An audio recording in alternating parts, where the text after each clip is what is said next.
Hello, hello, and welcome to the ohmTown Daily News Show, Season 2, Episode 109 for April 19th, 2023. Debit card Wildebeest. And here is a quick rundown of today's articles. So we're going to start out with the paradox of productivity and then talk about an ancient necropolis that was discovered next to a Paris train station. Then we're going to talk about the return of Bring Your Own Cup Day to 7-Eleven, which, we'll talk about it. Then a New York Bagel Shop has figured out a loophole to not have to pay state sales tax, which, that's always a bonus. Then there's free money that was tossed from a car and everybody stopped and picked it up. There's a lot to that. Ron DeSantis sticks it to woke Disney by hilariously banning contracts, which is a direct unconstitutional act. And a new trailer for Wuthering Waves drops. Looks really good. More people have played The Sims 4 than live in France. I have a little soapbox about that. Multiple Russian submarines seem to be moving in strange routes around the UK. I'm referring to them as Crazy Ivans from Hunt for Red October. And Mistrogue Living Dungeons hitting Steam Early Access. There was a date announced. And finally, Hot Tubs Wildebeest found after $340,000 in Ohio public funds go missing. Let's get into today's articles.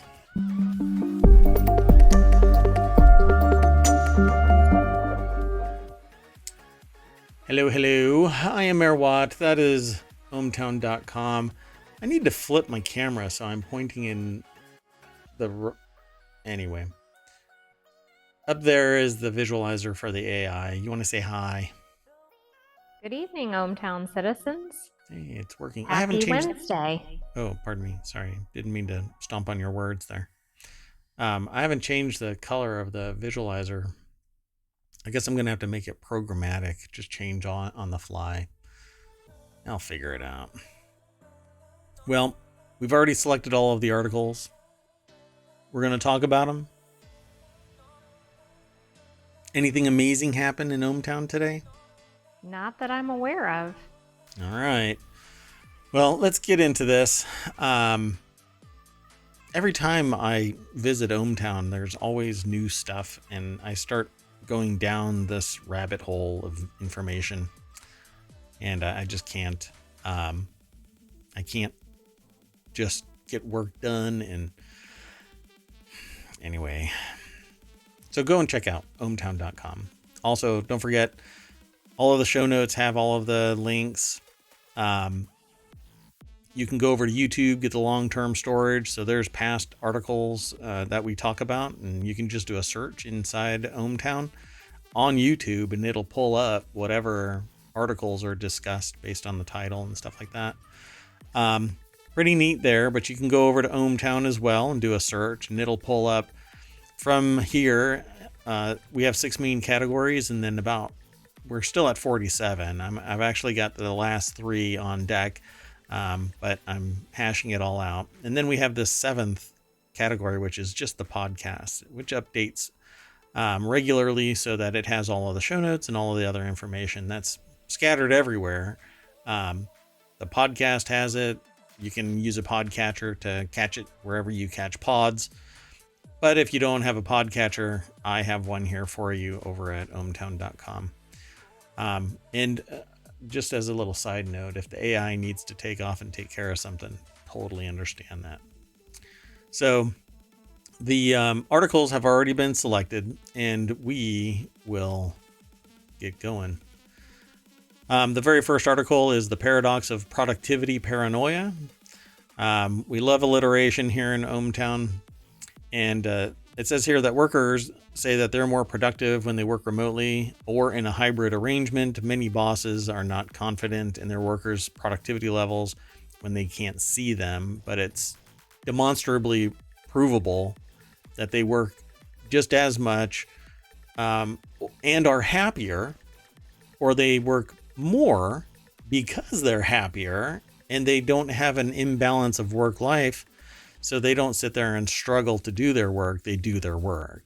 And because they're happier and healthier, their work is even better. Yeah.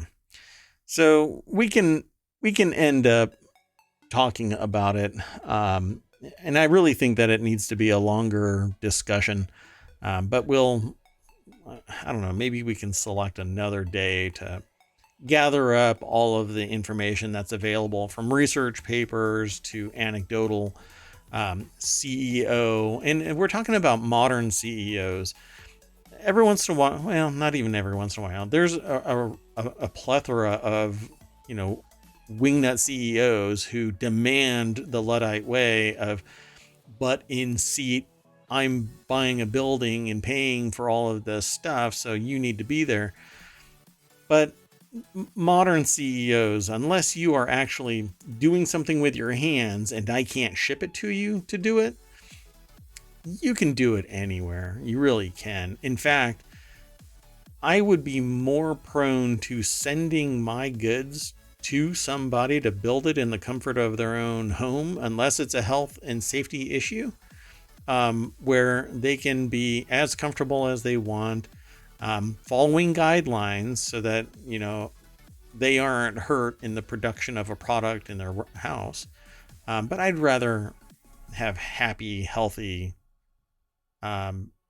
employees who don't feel pissed that they've had to spend an hour or two in traffic.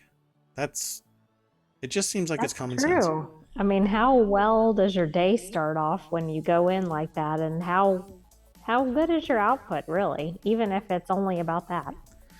So, not to get too set aside for this, but I know somebody that was distracted for the rest of the day after they got rear-ended, and it was done during the job. They left work to go to lunch because guess what? They don't have it at home because they're not at home. They're at the workplace. So they drive to lunch, and on the way there, somebody derps and rear ends them. And then they're distracted for the rest of the day because their neck hurts or, whatever. You know what doesn't happen when you're at home? Car accidents, distraction. People walking into your office all the time, blah, blah, blah. There's myriad reason for why. Not to mention people safety. Coughing on you. Safety and security is amongst that. So anyway, this is productivity paranoia. So Quartz, which is a new, or QZ.com, which is a new addition to our news aggregation, has this article. It says 6 ways to trust employees without sacrificing results. I don't know. Trust them. Assign them work product, and they will either work or they will fail. And if they fail, then they don't work. Get it? Anyway, Jean Britton, Leslie, and Kelly Simmons is the author of this. And they start out by saying workers say that they're more productive when they work remotely or in a hybrid arrangement, but many bosses are not confident in their workers' productivity levels when they can't see them. The obsessive suspicion that remote and hybrid employees are not working as efficiently as they would be if they were observable in the office has been dubbed productivity paranoia by Microsoft CEO Satya Nadella. So it says their research has found that virtual teams focused on building trust and verifying results had higher ratings of team effectiveness. Here are their tips to strike a balance at your own company. And this is all about virtual teams within that particular domain. But my experience is and again, just like this, they say their research, but mine is anecdotal because I didn't document it like this. I'm not running Six Sigma on anything. my evidence is everybody is happier and healthier, engaged with their family, engaged with the workplace. They're doing the job, they're getting it done. The people that they are interacting with have more immediate response time because they are ever present,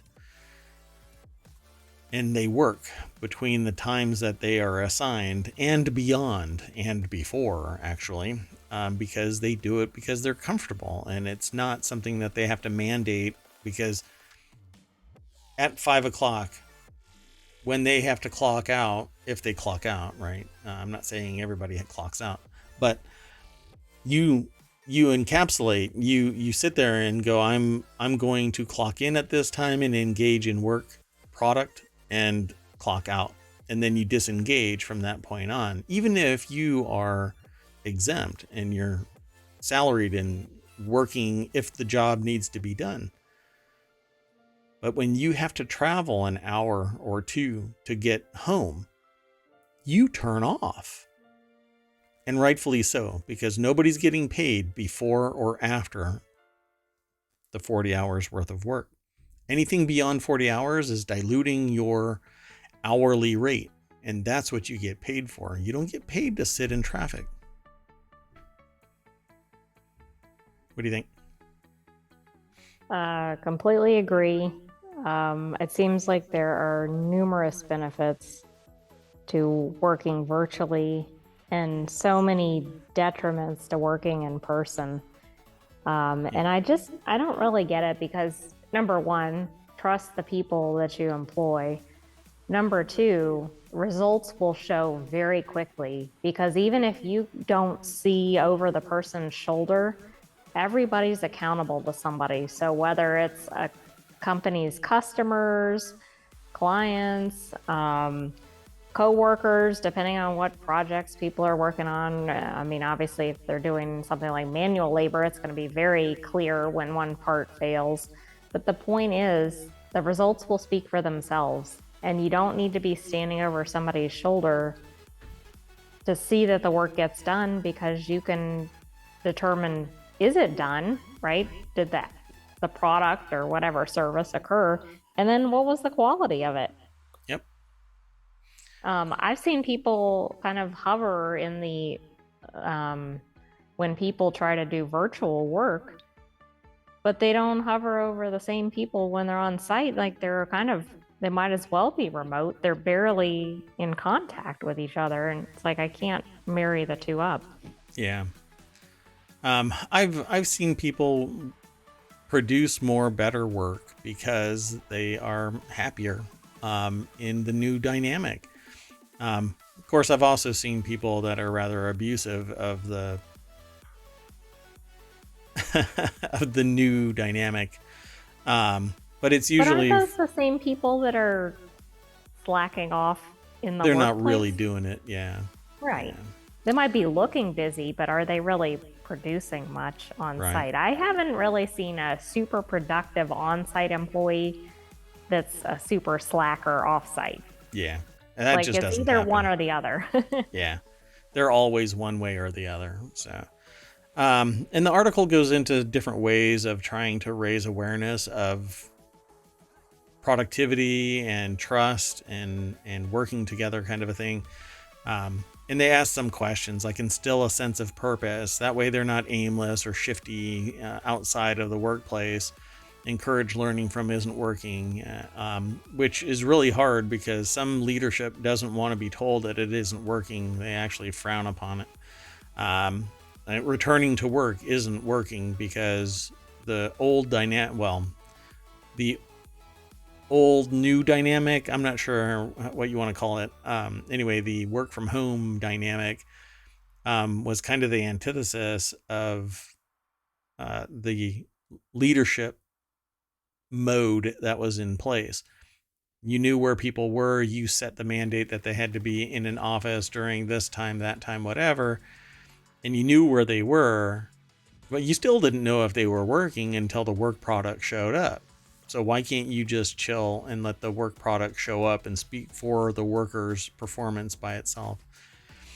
But when you instill a sense of purpose in somebody, they have a direction. They have something that they can believe in. And if they don't believe in it, then it doesn't matter how much installation of purpose you try to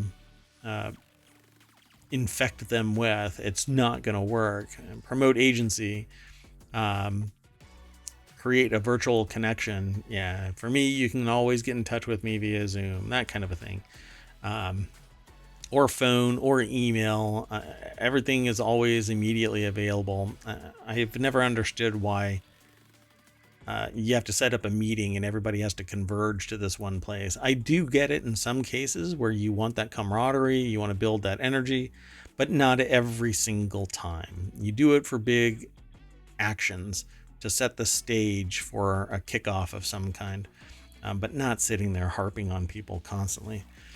Foster growth and development, which is basically what you're supposed to be doing as leadership in a business anyway. So you got to make people believe in your dream, whatever it might be, if you are the one that's running the show. And it trickles down, so to speak.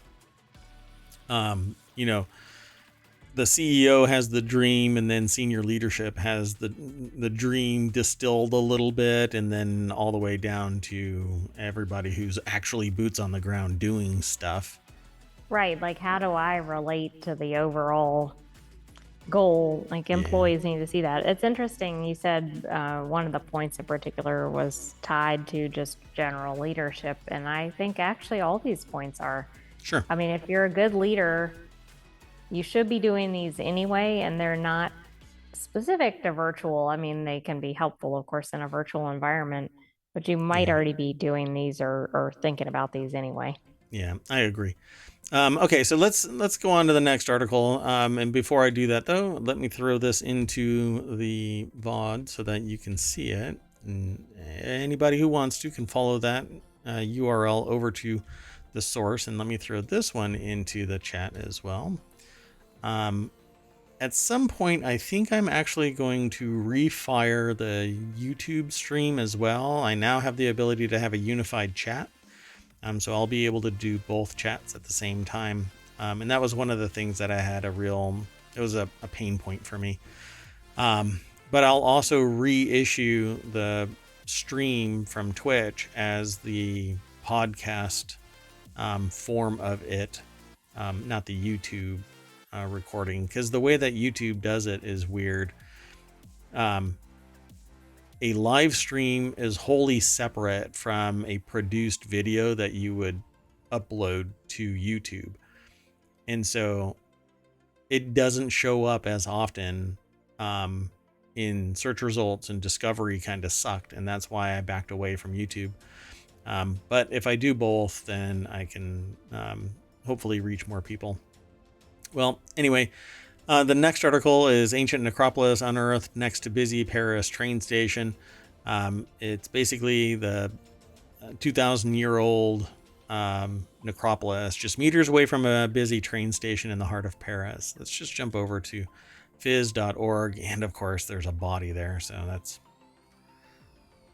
there's a song like the bodies hit the floor. This is like let the bodies be under the floor, 2,000 years old. Anyway, never mind. I don't know that song. I mean, the original or the the remake, I guess. Or Merwatt's remake. Right. Somehow the buried necropolis was never stumbled upon during multiple road works over the years. People probably saw something and said, nah, don't talk. Don't ask, don't tell kind of thing. As well as the construction of the Port Royal station on the historic left bank in the 1970s. However, plans for a new exit for the train station prompted an archaeological excavation. Camille Colonna, an anthropologist at France's National Institute of Preventative Archaeological Research, told maybe it translates in French a little bit more. I know. I love that when there's a language, it's not in English, but the article's in English, and you look at the abbreviation, it doesn't match in any way the title. Yeah, it's not as... I really like French, and so when it translates into American, I think it comes across a little clunky. Anyway, I'm sure Well, that it's much it more would be beautiful. Nipper if it translated in the same order, which sounds a little clunkier than INRAP. Yeah. Okay. Anyway, so told a press conference that there were already strong suspicions the site was close to Lutetia, I guess, Lutetia, southern Necropolis. The St. Jacques Necropolis, the largest burial site in Gallo-Roman town of Lutetia, was previously partially excavated in the 1800s. However, only objects considered precious were taken from the graves. With the many skeletons, burial offerings, and other artifacts abandoned. So, I guess they look haphazardly put in. It doesn't look like it's a necropolis so much as it's just kind of they're interred in the ground this way and that way. It's like somebody just did pickup sticks. Yeah, that's odd. I wouldn't expect that. Yeah. So ferryman of Hades, I guess there's some reference to it in here in Greek mythology. Charon is the ferryman of Hades, and the coin was considered a bribe to carry the souls of the dead across the river Styx. Sometimes they would find a coin sitting with the body. Apparently a common practice at the time called Charon's Obol, which is you pay the ferryman to carry your soul across the river Styx. And I used to know a lot more about this, but like most things, my knowledge is, a few inches deep, but 10,000 miles wide and long. Kelowna said that shoes were placed either at the feet of the dead or next to them, like an offering as well. It's pretty neat. Oh yeah, and I remember seeing this in other places. They knew that there were shoes because they would find small nails. Like all of the material was had disintegrated decomposed, yeah. But the nails didn't. Hello, Z. Welcome. We're pretty early in the show. We're only 2 articles in, so welcome to the show. And feel free to interject whenever you are interested in something or want to talk about something. So they would also find jewelry, hairpins, belts, etc. All of the personal artifacts there hanging out. So this is pretty cool. And I always, like in America, you just don't find this stuff with the regularity that you find stuff in the UK and in Europe. Why? Because they were living here. The original people, the Aboriginal people, the native people were living on the land, not really focusing on like digging into it and building fixed structures and all of that. And then of course, all of Europe comes over and starts doing all of the things that the Europeans do. And we have the new Americas, right? So at any rate, you just don't find this stuff. And I absolutely love this because you can go over to the UK and just grab a trowel and dig down 4 inches and suddenly you've got Roman ruins in your living room. It's just amazing that there's so much history. But some people just want to literally bury it and keep it buried. Don't be curious about our prior existence. Nothing else matters except for here and now. But I'm really curious, what existed, to what expanse did it exist? And the more that we look down under our current civilization, we find that there has been more and more civilization further and further back. Always find it fascinating. Did you want to add anything? Did you observe anything while we were going through the article real quick? No, I was just looking at the photographs. I thought there were some interesting photographs in the article. I think this is fascinating, especially since it's so close to modern civilization and nobody even knew it was there. Yep. Dig down a little bit and you find a whole new civilization. Okay, well, let's hustle on to the next article. This next one is about 7-Eleven. So if you are from somewhere far flung from the United States and they don't have a 7-Eleven, just know that they actually used to be open 24 hours a day at one point, even though they were called 7-Eleven. I've forgotten why they're called 7-Eleven. I don't believe that they were ever only open from 7 o'clock in the morning to 11 p.m. at night. But anyway, it's basically kind of a gas station supermarket kind of feel to it. Well, April 29th is Bring Your Own Cup Day for Slurpees at 7-Eleven. Customers can get their favorite flavor for $1.99 when they bring in their own cup. The company is encouraging customers to get creative with their cups as long as they comply with a few rules. So let's go over to the Hill and let's see. Amber Coakley is the author of this article. And yeah, I remember this from, was it last year? Maybe it was a couple of years ago. The pandemic kind of put a warp in my reality. It was probably 2019 because it seems like it was recent, but I think it was before the pandemic. And yeah, so, and you'll have to say that, by the way, what you sent me, because our interface is no longer connected. But Oh, okay. So the history of the name is that they were called 7-Eleven, and this is back in the 1940s because they had extended hours of operation. I'm sure at that time that was pretty unusual. It was from 7 a.m. to 11 p.m., and it was 7 days a week. Obviously, that changed over the years, or maybe wasn't as astounding, but I guess the name stuck. yeah, I always liked the joke that I went to a 7-Eleven that was open 24 hours a day and they were locking it up. And I said, hey, why are you locking up the 7-Eleven? You're open 24 hours a day. And he says, not in a row. And just walked away. All right. So I remember this actually kicking off. And people were bringing in like ever larger and crazier things. And somebody had brought in like a kiddie pool, and there weren't as many rules apparently.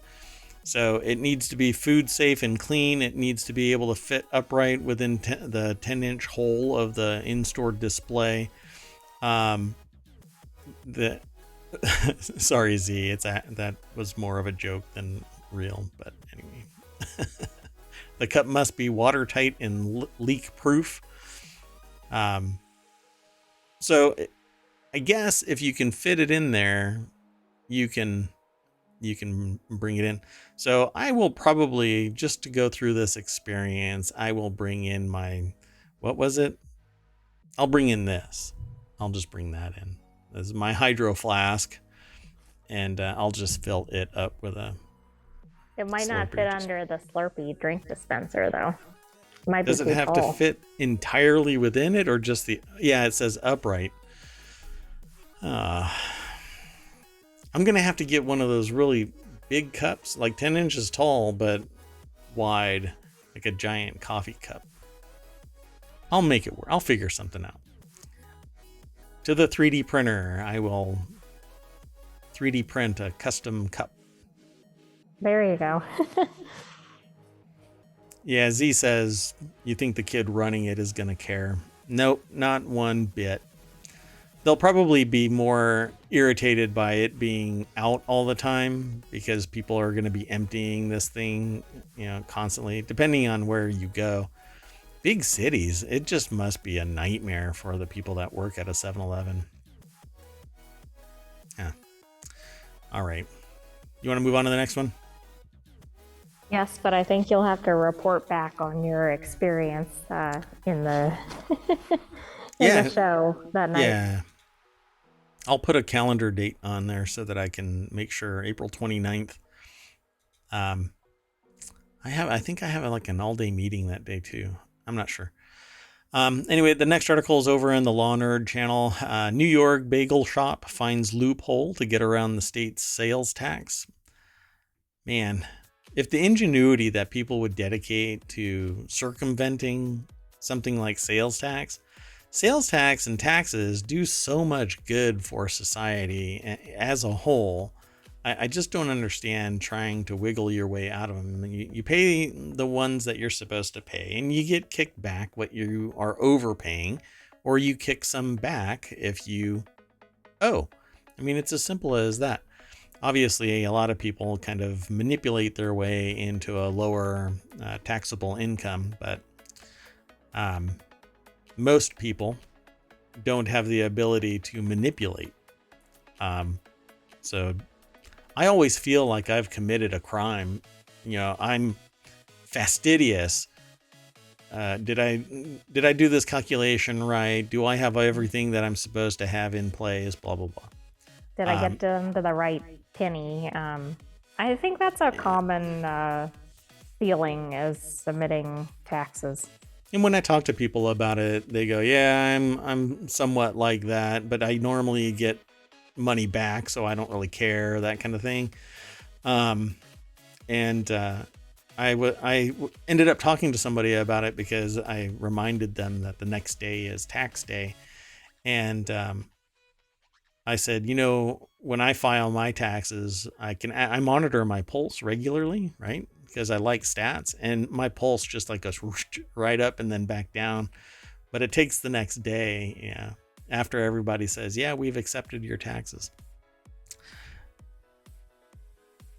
That will be an interesting medical study, I think.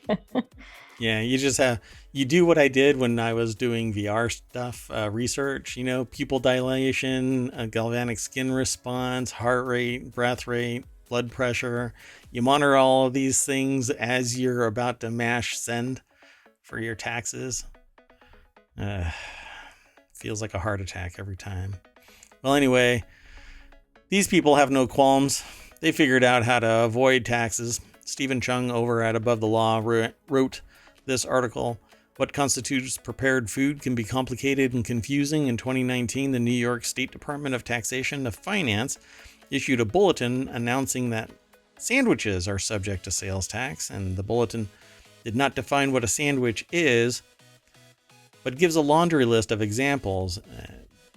They say here, to their knowledge, the agency has not ruled on whether KFC's Double Down, which is 2 slices of bacon and 2 slices of cheese with 2 fried chicken fillets serving as the buns, would be considered a sandwich. So, what did they do? This led to a New York's infamous bagel tax. A whole bagel can be purchased tax-free, but if you sliced it, then it would be considered a sandwich and subject to the sales tax. This might not mean much to those who eat out occasionally, but for people who need a daily garlic bagel with cream cheese, it's the incremental sales tax can add up. So I had to look up sandwich in the dictionary, and it is tied to bread specifically. Oh, really? Mm-hmm. In New York? No, just in general. Like in the Oxford English Dictionary, for example, it's an article of food for a light meal or snack composed of 2 thin slices of bread, usually buttered, with a savory, and then it trails off. But it's 2 slices. Correct. And so, for instance, like open face sandwiches, and there's some other definitions on here too, but they are similar. So I just use that one as an example. So H&H Bagels found a way that they could get around the New York sandwich tax, and it would serve a whole bagel with the cream cheese stuffed inside the bagel, and this would avoid slicing the bagel so that it would not be considered a sandwich. And the price of the tax-free bagel is $1.90, considering that its plain cream cheese bagel sells for $4.90. That's quite the tax-free bargain. But unfortunately, this was a limited time offer, which ended April 18th, which is the deadline to file tax returns unless an extension is filed. So if the definition is 2 slices of bread, why can't I take like Texas toast, slice it 80% of the way through, and now you have a bread taco and not 2 slices? You put everything in it. Yeah, that might work for the getting around the dictionary. It might not get around the tax bulletin. Because that, for instance, includes bagel sandwiches. I don't know if it gets into like a half sliced piece of bread or whatever, but Yeah, so is a hoagie an actual sandwich and taxed? Because you know, a right. cheesesteak sandwich is what I'm talking about. It's partially cut through, not all the way. Okay, we'll have to maybe I can provide the strategic management services in New York, To but taste focus sandwiches. on yeah. This just evading taxes by providing that as a strategic advantage through my consultancy. We'll see. I'll Merwat and ohmTown extending its borders by providing business services, and the number of new citizens to ohmTown would be staggering. Okay, well, because of the confusion as to what constitutes heated or prepared food that could be subject to sales tax, many states like New York give extensive examples as to what types of food are exempt and what's taxable. So you're going to have to hunt it down if you're going to be doing business in New York, because kind of like building code, good luck. Good luck. You don't know that you've run afoul of something until you've run afoul of it. Then you really know. Yeah, I just had this conversation with somebody today, as a matter of fact, because they were pitching a new business, not in ohmTown, outside of ohmTown, but they were pitching a new business. And I said, well, what you're talking about cannot ever be considered a cottage business. So you're going to have food handlers licensing and commercial kitchen and monitoring everything at an industrial scale. So be prepared to either take out a loan or find investors if you don't have the scratch. So it's interesting, because when you have that entrepreneurial spirit, which this really is, you try to overcome all of the obstacles. I'm not sure if this is actually going to matter though, right? They already ended it April 18th, yesterday. Yeah, but it's going to be interesting since it hit the news and everything. I mean, don't you just see them getting audited? Like, give us your records for April 18th or whatever when they were doing the promotion. Yeah. Like, why didn't you assess any taxes that day or whatever it is? Yeah, maybe they didn't sell any. They probably did. It's New York bagels. Yeah, they sold a lot. With cream cheese in them. I mean, that sounds even better than with cream cheese on them. I guess in an inside... Less messy to eat, right? True. Yeah. Huh. I guess, I mean, if you can fill up a donut with stuff, you can fill up a bagel with cream cheese. I can't imagine somebody squeezing cream cheese into... I would bite into that and it would just explode violently. I was just thinking that sounds great till you try to eat it. Sorry about that, ma'am. So the next article is over in the Hatch Ideas channel. Free money. A man reportedly tossed $200,000 in cash out of his window as drivers grabbed bills. The incident occurred on a highway in Eugene, Oregon. I believe this is the thing that I read about in other places. Eventually it came to ohmTown. But I believe what they did was they emptied the family. Yeah, it is. They emptied the family's bank account and tossed $200,000 out of the car onto the highway. I'm not quite sure why it was. It says the 35-year-old claimed he wanted to gift the money to strangers out of kindness, and that he tossed roughly $200,000 onto the highway in total. Well, that'll get people killed, but maybe not at this time. It caused havoc and confusion among the drivers. So, yeah, emptied the family's bank account.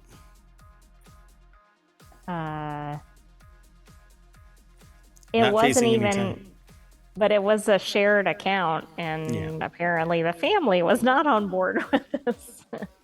Yeah, I mean, if I had $200,000 to toss out of a car, then I would probably do it because I had an extra $200,000 that I didn't care about.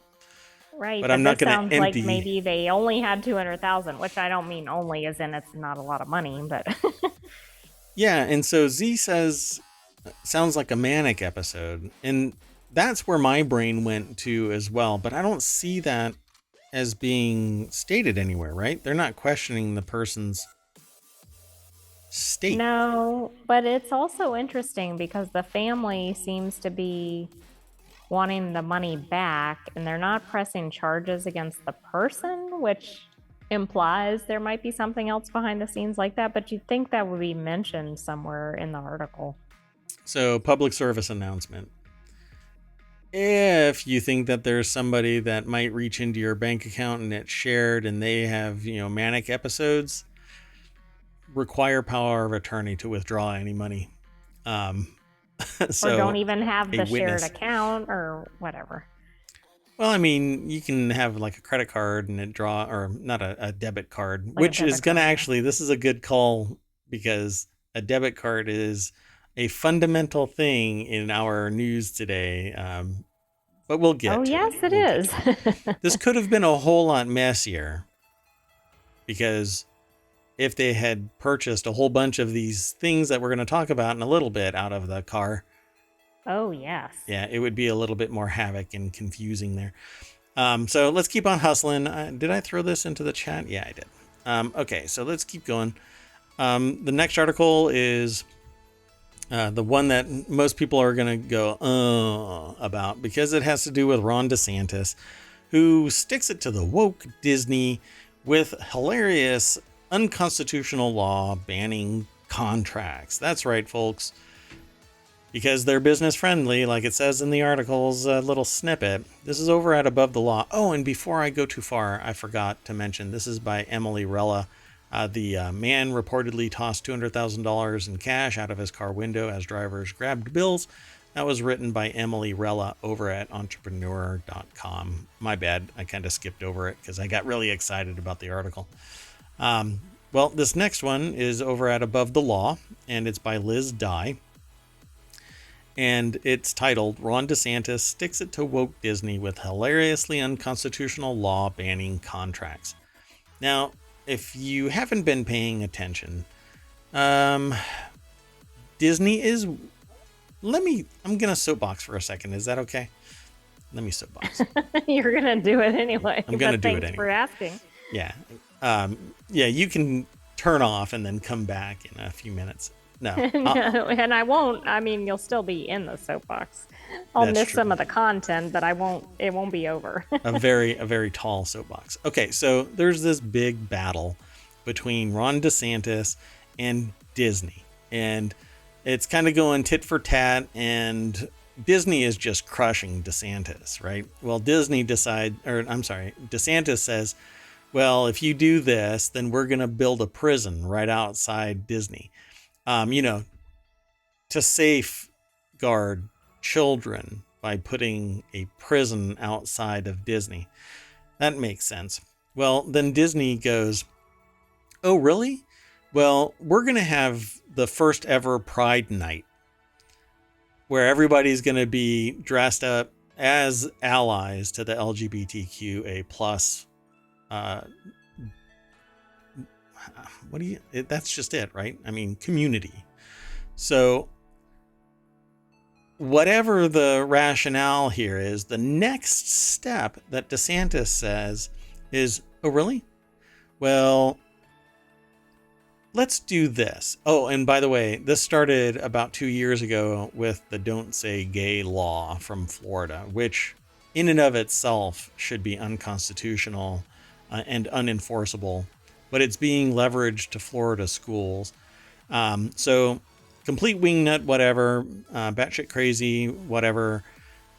So DeSantis goes, I'm going to stack the deck so that everybody is loyal to me, and we're going to reverse policy and take back something that has empowered Florida to generate so much money and employ so many people that if Disney were to vacate Florida, it would probably collapse economically. But this guy's a wingnut and fundy extremist, I think, and is doing whatever they can to stick it to the woke people out there. And then has done other things beyond this, right? To create something that basically allows him and his hive mind of yes people to delete people with a vote of 8-4. Okay, not a unanimous anything, and we get it more wrong than right. And you can't resurrect people, much unlike they want to believe that anybody can be resurrected. But anyway, so what do they do? They try to retroactively cancel contracts. Yeah. So let me read this. An independent special district is precluded from complying with the terms of any development agreement and any other agreement for which the development agreement serves in whole or part as consideration, executed within 3 months preceding the effective date of a law modifying the manner of selecting members of the governing body of the independent special district from election to appointment or from appointment to election. The newly elected or appointed governing body of the independent special district shall review within 4 months of taking office any development agreement and any other agreement for which the development agreement serves in whole or part as consideration, and, after such review, shall vote on whether to seek re-adoption of such agreement, and this subsection shall apply to any development agreement that is in effect on or is executed after the effectiveness date of this section. Literally saying, if you've had a contract in history because it's effective on or has been executed after this date, the effectiveness of this statute, they can cancel it. So when I read that, I was flabbergasted. Why would anybody ever do any business except for wingnuts in Florida? But that's kind of the message here. And I haven't even gotten to the end of my soapbox because here's the kicker for this. So it says, that's right, the party of capitalists is going to stick it to big business by retroactively empowering the governor's appointees to void contracts that they don't like. So the author here, again, let me just reiterate, Liz Dye is the author of this article, writes, Article 1, Section 10, the powers denied to the states. No state shall enter into any treaty, alliance, or confederation, grant letter of marque or reprisal, coin money, emit bills of credit, make anything but gold and silver coin a tender in payment of debts, pass any bill of attainder, ex post facto law, or law impairing the obligation of contracts. It literally uses the word. And then, of course, or grant any title of nobility, because the whole idea was that nobody could be a noble in the United States. And the Constitution is set up to control government. It's to put the brakes on the government. So, which apparently was needed here. Yeah. So, in coordination with that, the states have the ability to do all kinds of stuff, but they can't arbitrarily cancel contracts because they don't like it. Because really, our merger and acquisition of land across the United States and the creation of states are basically contracts that we are in agreement as a unified state, the United States. We all have agreements that say that we're going to stick together through thick and thin. And this is basically what it means to stop that. A state can't just arbitrarily cancel a contract because somebody doesn't like it. This is akin to somebody trying to take over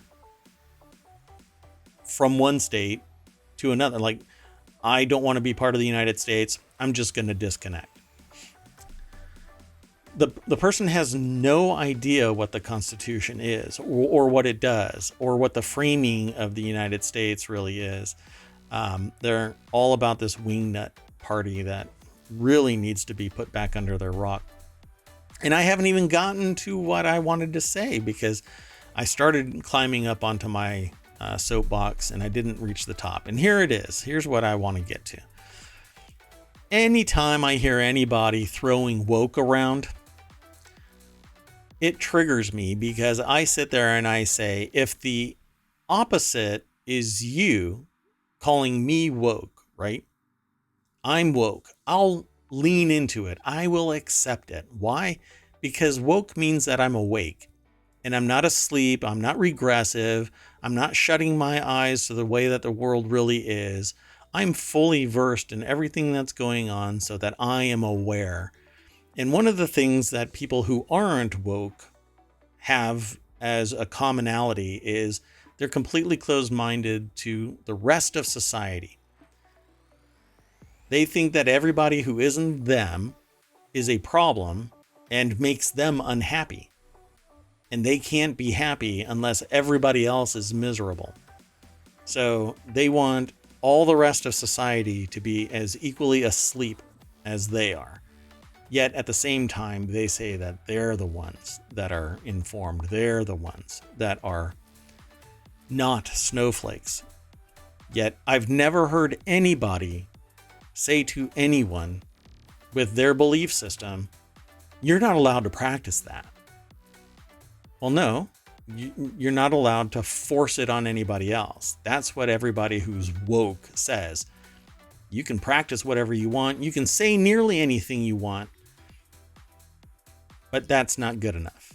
Everybody together is not good enough. It's them versus everybody else. And that's where they circle the wagons. It's just a big pile of ignorance and sociopathy. So anyway, that's the end of my soapbox. I am going to move on unless you want to add something to this. There was something funny at the end of the article. They referenced DeSantis getting into the Hall of Presidents, which is in Disney World. Which They also refer was to him. Brilliant to end it with. So they say at the very end, well, maybe Tiny D can sneak into the park after closing time and stand on the stage in the Hall of Presidents, because at this rate, that's as close as he's ever going to get to the White House. Yeah. Okay, I'll have to move on. The next article is over in the Aerith channel. It has to do with a trailer of a game called Wuthering Heights. It's an RPG. Developer Kuro Game released a stunning new trailer for its free-to-play open-world action RPG Wuthering Waves. I think I said Wuthering Heights. That was the prequel. Yeah, you had to fly above the Wuthering Waves and in the Wuthering Heights, and then you get into the Wuthering Waves. Anyway, it says the trailer, environments, and score give the author major Nier Automata vibes. And then they say it's a sneak peek into Wuthering Waves, introduces maps, characters, enemies. To me, this is very... Let me mute that, otherwise I'm going to get a takedown. Genshin Impact is what springs to mind when I'm watching this. And Genshin Impact has a massive following. There's people that just play this for thousands of hours. But it's very grindy. I don't know about this, but I will probably end up playing it. It says here that the trailer's environments and score give the author Nier Automata vibes, and that the sneak peek into Wuthering Waves introduces maps, characters, enemies, and the story content that players will soon be able to enjoy in the game's closed beta test, which will run across PC, iOS, Android on April 24th. When you follow the link, you'll get taken over to RPG Fan and RPGFan.com. Corey Tishbin is the author and has that video embedded in it.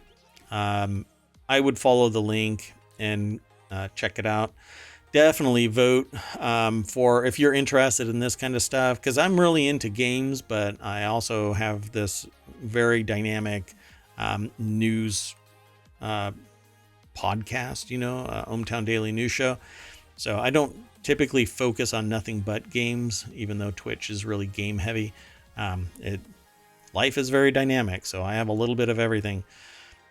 So there's an apocalyptic event called the Calamment that hit the world more than a century ago. Strange creatures soon followed and sowed destruction and violence across the land, and survivors banded together and are rebuilding their cities while fighting back against the mysterious invaders. Sounds like a great premise, and here's some screenshots.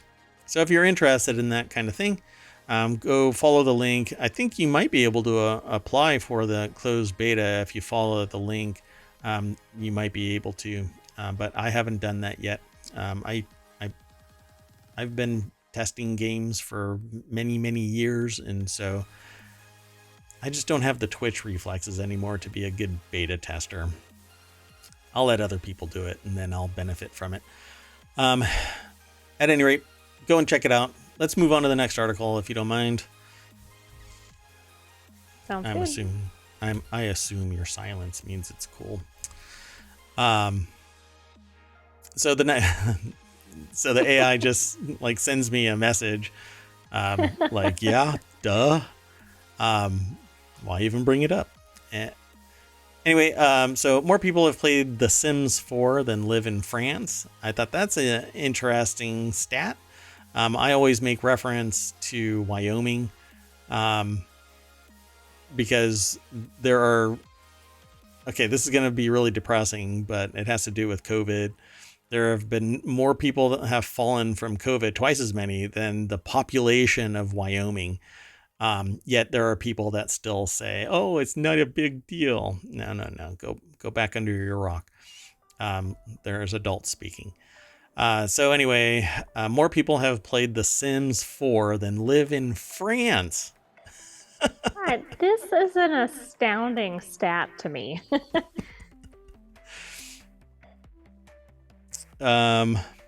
Okay. How long has The Sims 4 been out? I don't even know. Approximately. I wish I could tell you. And while you look it up, Z, you are awesome. You deserve way more than that. So Z just noticed that she's got a diamond. So very special to the stream. So thank you very much for hanging out. I really appreciate it when you show up. And when you're not here, I still talk about you, by the way. So I always drop your letter dunk in the article from time to time. Dunkstar, hey, guess what? You too. Okay. So 70 million people have played Sims 4. 16 million of which signed up since it went free to play in October last year.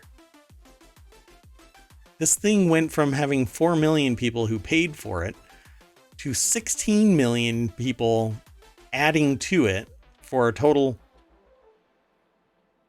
Right? No. 70 million people have played the game, 16 million of which since October. Wow. So within 6 months, they added 16 million people to their roster. And by the way, the game has been around for a while, but I guess obviously since the free-to-play has been very new. So Joshua Wolins over at PCGamer.com put the article together. I know that they've added things to it. They've had earlier iterations of it, but I think The Sims 4 is the one where they've been adding more and more DLC to it, more expansions to it. And now you actually have interactive babies. They used to just be sitting in a crib, or sitting in a playpen, or sitting in a stroller or something like that, and non-functional. Now you actually interact with them, and people are losing their minds because they actually are being the parent from end to end on this. Because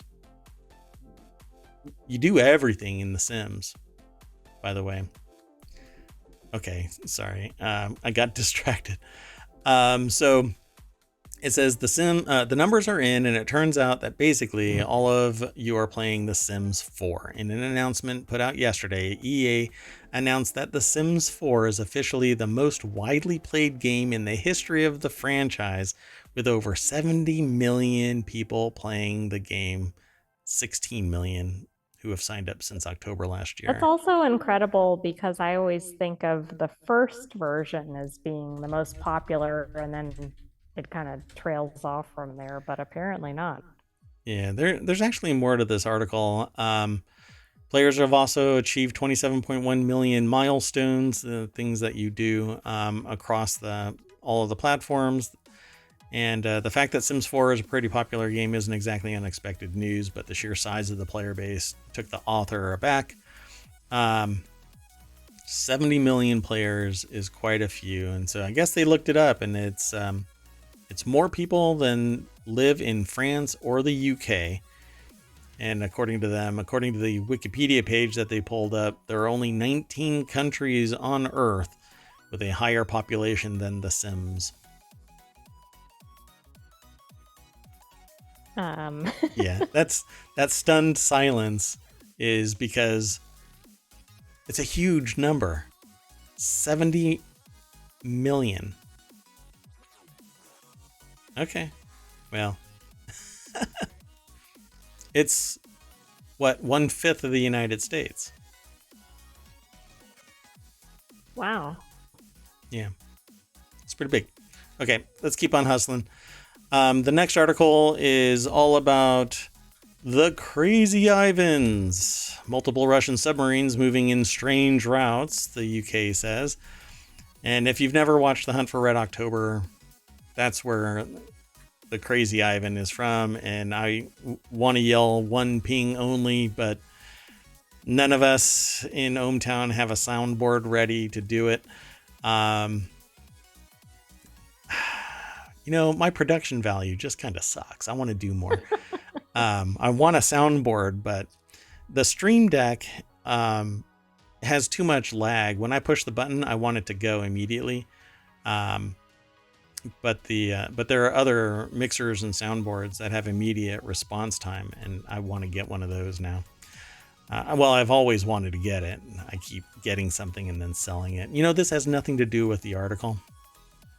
Anyway, British Defense Secretary Ben Wallace said that the UK had been tracking Russian submarines in the North Atlantic and in the Irish Sea and in the North Sea.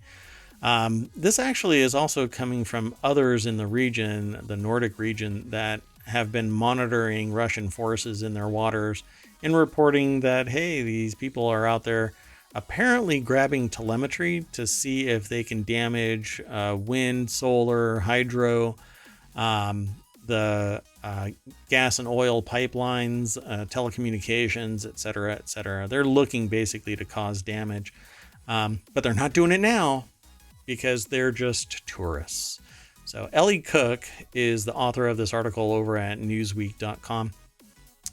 And so everybody's spying on everybody else. That's of no surprise.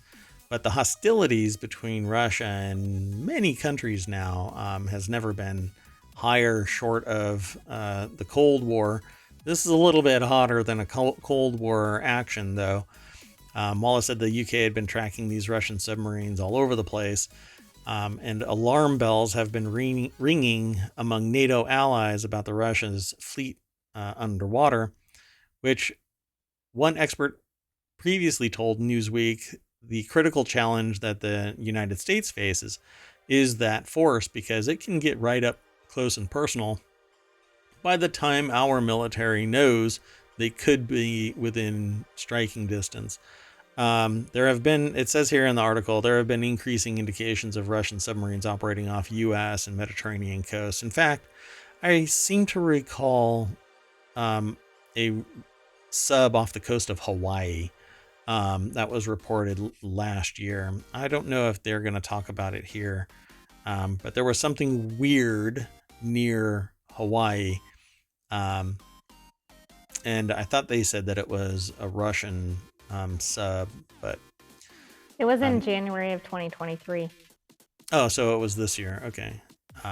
Yeah. So, you know, the waters are getting a little bit warm, and I don't like the possibility is what's really troubling. I don't think that anybody, and I'm going to knock on wood, and I encourage everybody else to do it too. I'm not really superstitious, but I'll be superstitious for everybody. I don't think that anybody's going to drop a nuke. We've seen what has happened. And if it wasn't for um, a, an unbelievable amount of support being poured back into the victims of the only nuclear strike done, ironically, the U.S. dropping 2 bombs on Japan, Japan would still be hobbled to this day. But they became, I don't know if willing allies until much later. But engineering went in, worked on production and capabilities, infrastructure, and helped rebuild. And then it just gets confusing and complicated beyond that surface look. But I just don't think anybody is going to actually risk this anymore. Not this day and age. Not unless Putin goes completely batshit crazy and his parting shot from the planet is a parting shot to the rest of the planet. You know what I mean?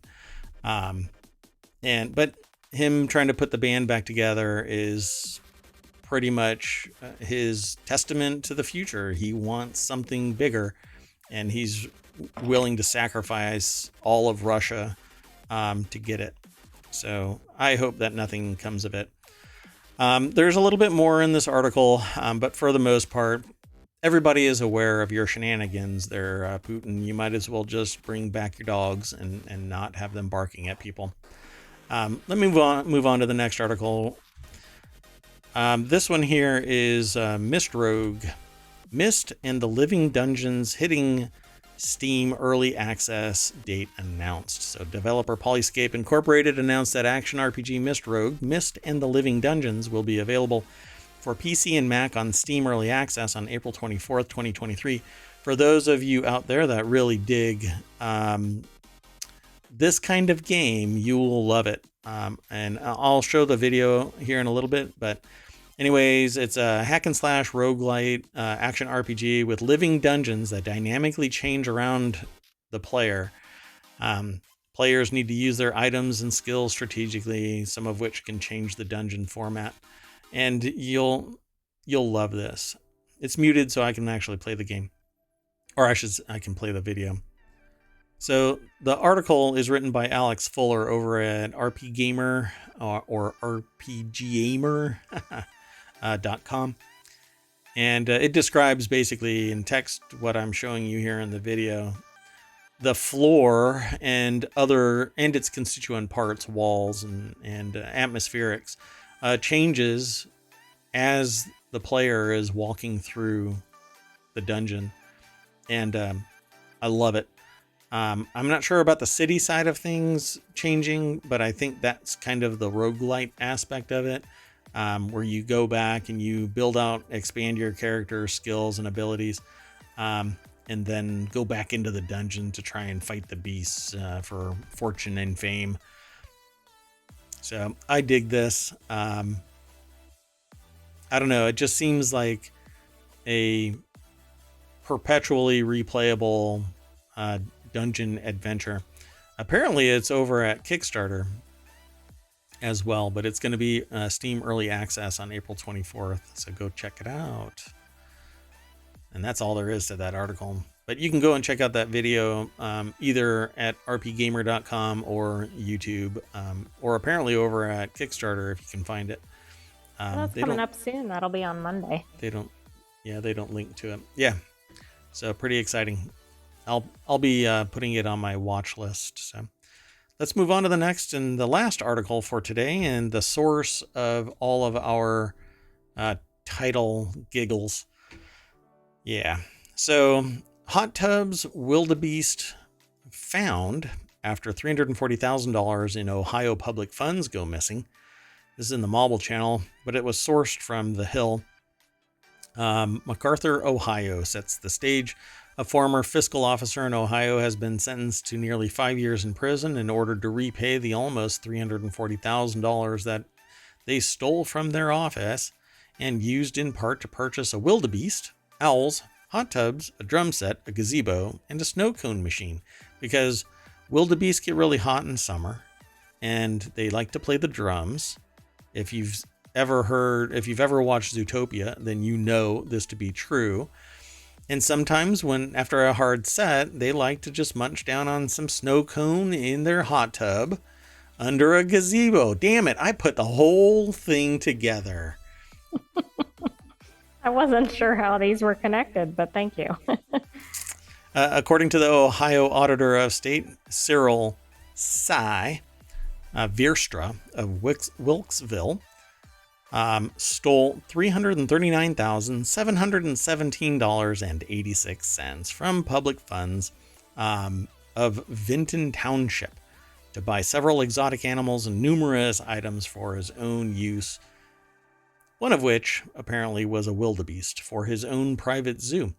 Adam Kahn over at The Hill put this article together. Let me scroll up a little bit. So this is the Union Ridge Wildlife Center and the inventory. I believe that this is... I have to tell you this. So I just looked up the population. This is an old census, but 548 people, because I was thinking this is probably a small town. So think about what the town budget probably is. $340,000. Exactly. I don't know what it is, but it's got to be relatively low.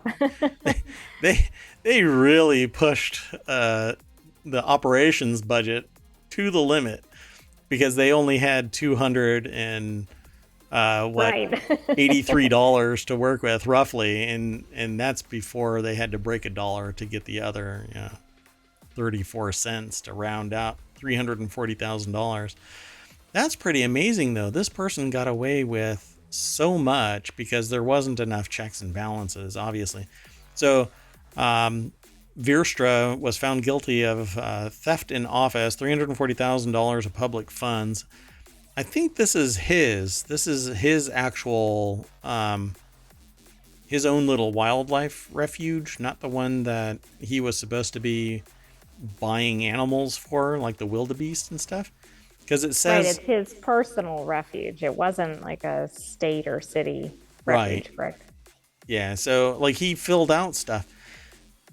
But he used a debit card at auctions to get this stuff. And he got much more, by the way. So I didn't realize it was through auction. I mean, I wonder why they accepted it. Well, because it was probably a government card, which should have flagged. But anyway. Yeah, the refuge housed animals including tigers. What is an Oudad?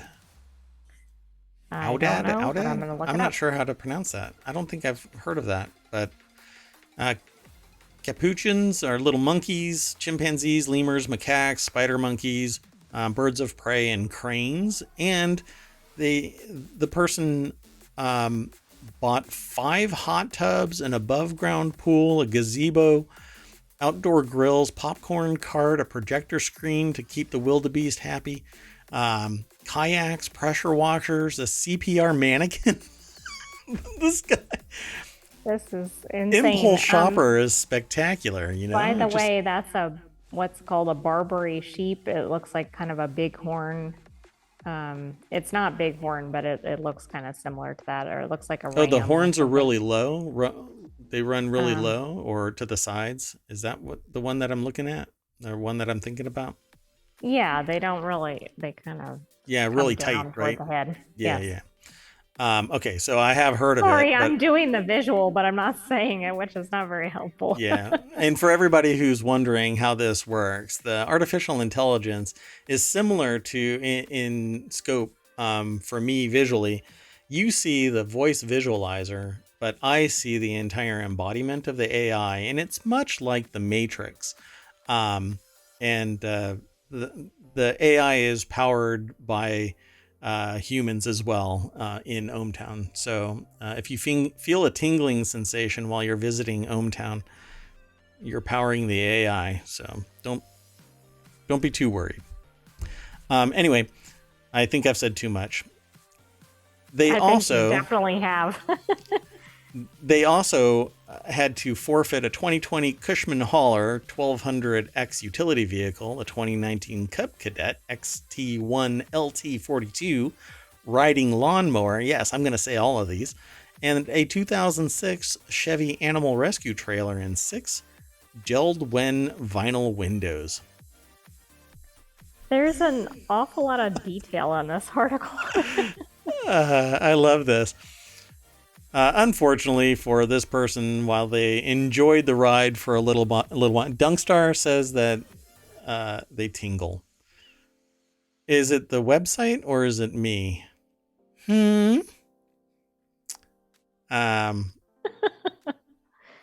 Again, I think. Oh, it's the AI. Oh, well, at least. All right, fine. See, I have a self-deflating ego, and even when I tried to use a subtle claim, yes, roasted. Z says I just got roasted. So, AI, just so you know, you're making Dunkstar tingle. I'm not sure where to go with that. All right, folks. So now you know, if you're going to use a township's credit card, don't buy a Wildebeest, because it will just run right to the authorities and tell on you. And then you're out everything else that you've been doing. You know, I don't think we know exactly how this was uncovered, so maybe that was it. Yeah, actually, investigators determined that Veerstra created fake invoices, billing slips, and other fraudulent documents to hide his activities, which included 812 debit card transactions. But how did it... I think they were like, okay, we are doing the annual audit and $340,000 is missing and all of these weird things exist that have never existed in the history of the township. Well, again, remember the size of the town. Yeah. So, for example, if there's one main street, it might be kind of obvious when, say, the wildlife refuge suddenly pops up or whatever it is. Again, Hey, I'm just you're speculating. Wildebeest. Yeah. Z says, and she's speechless. Yeah, that seems to happen often in our streams. Maybe it's me. I don't know. Maybe the large language model that powers you has little holes where something should be fitting in there and maybe not. That's okay. So yeah, if they would have dedicated as much energy to building their own sanctuary. Right. Think of all the good things. I mean, at least I have to say, at least some of this seemed to be a good cause. I'm not sure about the hot tubs, drum set, etc. But the Wildebeest needs to hit those drums, right? Man. Yeah. It was a refuge for only the Wildebeest. The audience were all of the rest of these, right? The chimpanzees, lemurs, macaques, spider monkeys, birds of prey. They were all capuchins. They were all cheering on. Oh, there were tigers. I skipped over it. There were tigers.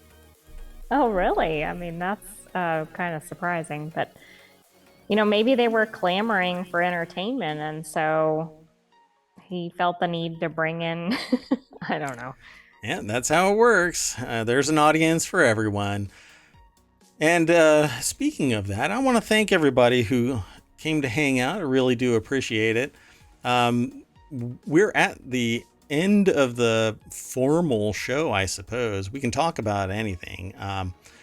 So what normally happens at the end of the show is I bring us back to the welcome sign of ohmTown and I mash the little button and off it goes, grabs a whole bunch of articles that have been aggregated since the beginning of the show.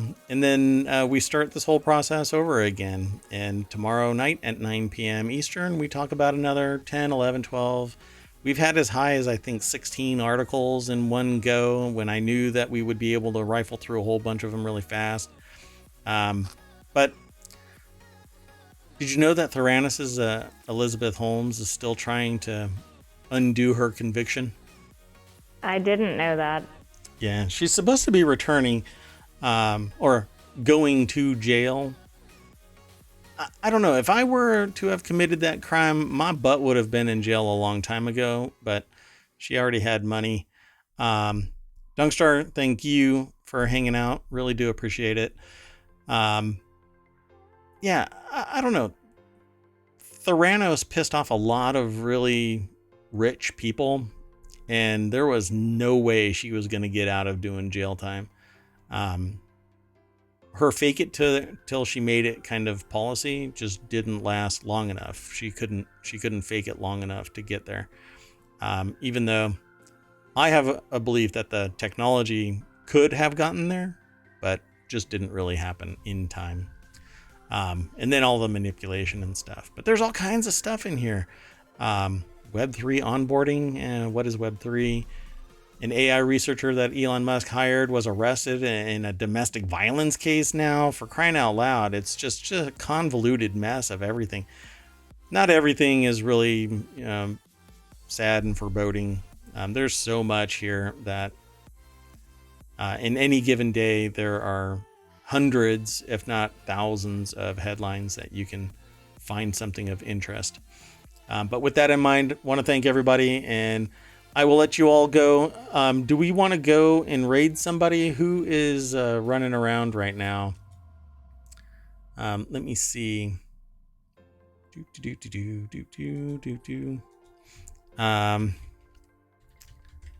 I will leave all of this in the chat. So, oh, doggone it. I can't. I don't know who. Who do we want to send everybody to? Where do y'all want to go? Let's see. You want to stay here? All right. Okay. So, yeah, I'll send you to Rando. Rando Taka is, what do you want to call Rando? A pillar of the community. Hangs out pretty much every night over at Dunkstar's.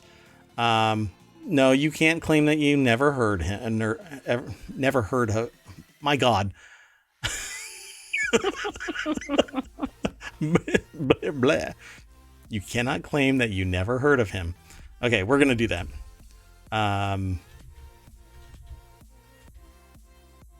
There we go.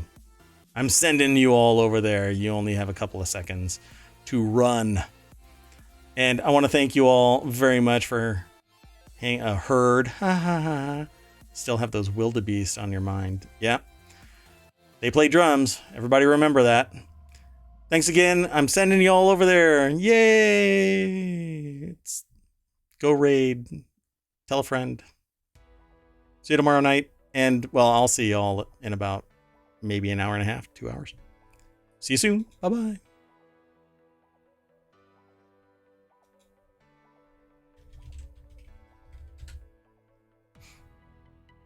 Okay. Now I got to end this. See y'all later. You want to say bye? Good night, hometown citizens, and we'll see you tomorrow. Bye-bye.